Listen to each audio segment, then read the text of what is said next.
Good morning, I'm Dr. Heba Ghannoum and our topic today is non-suppurative otitis media. Chronic otitis media is divided into two types, chronic non-suppurative and chronic suppurative otitis media.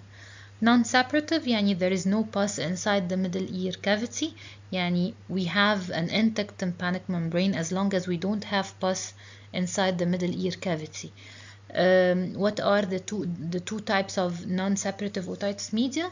Secretory otitis media or the otitis media with effusion and adhesive otitis media. يعني ايه secretory otitis media؟ يعني fluid inside the middle ear cavity, but this fluid is not pus, it's sterile fluid inside the middle ear cavity. Adhesive otitis media, from its name, adhesions inside the middle ear cavity. The second type, chronic suppurative otitis media, it's either safe or unsafe, or tubotympanic and atticoantral. And chronic suppurative otitis media is not the scope of our lecture today. We will be discussing in detail the chronic non-suppurative otitis media.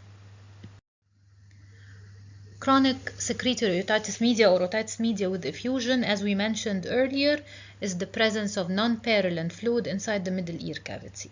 What is the etiology of otitis media with effusion? It can be caused by Eustachian tube obstruction at the level of the Eustachian tube orifice, something causing obstruction as adenoids or nasopharyngeal tumors as nasopharyngeal carcinoma, or at the level of the whole tube, Eustachian tube edema as in cases of infection or allergy. What are the other causes? In case of unresolved acute otitis media due to inadequate treatment, inadequate antibiotic treatment, and the last cause is Eustachian tube muscle dysfunction that can be seen in children born with cleft palate. Otitis media with effusion is the commonest cause of bilateral conductive hearing loss in children. Patients will present with hearing loss and tinnitus and sensation of fluid in the ear or bubbling sound during nose blowing. What are the signs of secretory otitis media? By otoscopy, we'll find a dull tympanic membrane, and it might show an amber yellow or a grayish tinge. Also, we can see sometimes the air bubbles or the hairline from the fluid level, as seen in the above photos. What about the tuning fork tests? The tuning fork tests will show conductive hearing loss. يعني إيه؟ يعني we'll find bone conduction is better than air conduction. What are the investigations needed for a case of otitis media with effusion? First, for hearing assessment, we need audiometry and tympanometry. Audiometry will show conductive hearing loss, while tympanometry will show type B curved tympanogram. X-ray nasopharynx lateral view to exclude adenoids because they are the commonest cause of the Eustachian tube obstruction, especially in children. Treatment of secretory otitis media, we have two options, either medical treatment or surgical, the conservative or medical treatment.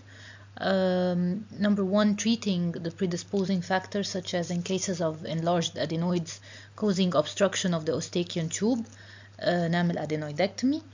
Antibiotics to prevent recurrent infections, mucolytics to dissolve the mucus inside the middle ear cavity, corticosteroids systemically, nasal decongestants to help opening of the Eustachian tube, and finally inflation of Eustachian tube either by Valsalva maneuver, which is forced expiration while both your mouth and nose are closed, or by chewing gums. The patient is usually given several trials with the conservative method together with follow-up, hoping for the resolution of secretory otitis media. In case conservative method failed, then this patient is referred for surgery, which is myringotomy in this case, an incision in the tympanic membrane, followed by aspiration of the glue ear, the fluid inside the middle ear cavity, and insertion of a ventilation tube. Why do we insert a ventilation tube? We insert a ventilation tube in order to have a replacement for the Eustachian tube, which is not functioning. So it acts as a replacement for the non-functioning or the poor function of the Eustachian tube.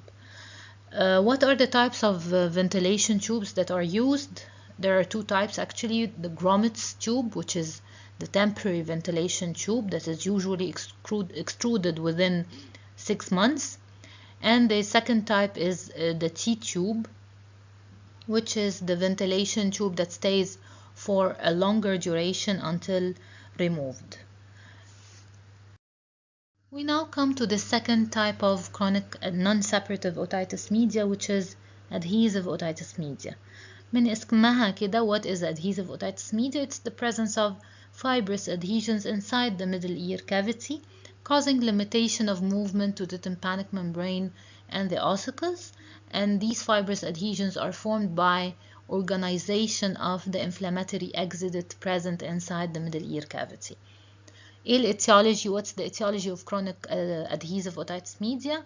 Either long-standing Eustachian tube obstruction or following secretory otitis media or healed chronic suppurative otitis media. Clinical picture and investigations of adhesive otitis media. This patient will present with hearing loss and tinnitus. Signs by otoscopy, you will find the signs of a retracted drum, and we mentioned the signs of retracted drum earlier. Cano shortened handle of malleus, prominent lateral process, exaggerated anterior and posterior malleolar folds, distorted cone of light, and finally the limited mobility of the tympanic membrane by sigillization. Also by otoscopy you can find another finding اللي هي sometimes you can see the white patches of what we call the tympanosclerotic patches. By tuning fork testing you will find conductive hearing loss. يعني ايه؟ يعني you will find the bone conduction better than air conduction.